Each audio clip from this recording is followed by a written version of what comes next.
kutenda Jehovha, tiri kutenda imi Mwari wangu, mune rudo rwakadzama semvura yedu. Mwari mune rudo rwakadzama, akatisika Baba nemufananidzo wenyu, muimba yeumambo akatiita vatongi pamusoro pazvose zviripo panyika ino.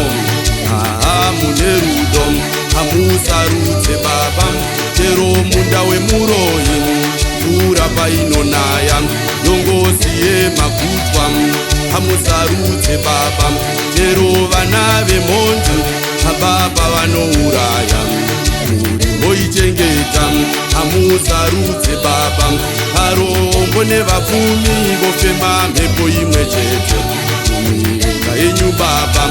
Patinotadza Baba, motiregerera, chero zvivi zvedu panyika zvakatsika seropa, motiregerera, motiregerera, motiregerera, zvakadzama segungwa sasauro Baba, akamukanganira Baba, akazomuti Pauro onoparidze shoko, oyo kuvaKorinde, oyo muDhamasiko, oyo kuvaKorinde, oriparidze shoko, oyo kaZakeyo okwira mumuti aone mwanakomana Jesu omuburutsa, oenda naye kumba kwake, ojira mundiro imwe chete pamwe chete nemutadzi, vadzi nevaripo, rudo kaMwari rudo.